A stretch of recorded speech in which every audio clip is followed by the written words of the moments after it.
The Palaszczuk government has introduced proposed laws banning developer donations at state and local government levels. Patrick Condren, that was quick.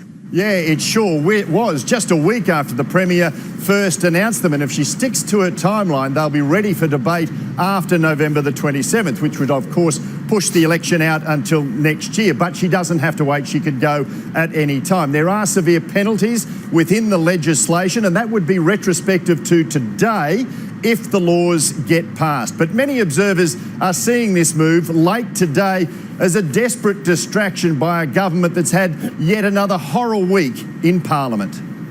CFMEU protester threats to rape the children of mine workers crossing a picket line. She is a fraud, a phony and a failure. Dominated Parliament. Threatening rape is not okay. With repeated opposition demands for the Premier to condemn the union abuse. My question without notice is to the Premier. But he never got an answer. First, Labor's Jimmy Pearce objected. I'm personally offended by the statements. Then the Leader of the House had a go. Point of order, Mr Speaker. Yes. At blunting the LNP attack. I ask that you rule the question out of order. And on the argument went. Can I please have a look at the question? While MPs hurled insults across the chamber about the content of the question. Mr Speaker, I would submit to you there is no imputation in that question. It was enough to leave observers shaking their heads. Members, look.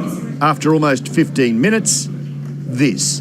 Thank you, members. I'm going to rule the question out of order. Leader of... Members. When calm was restored, Labor hit back. When in power, when the member for Clayfield was the Treasurer, ripped money out of sexual assault services. So don't come in here with your high morality. Patrick Condren, 7 News.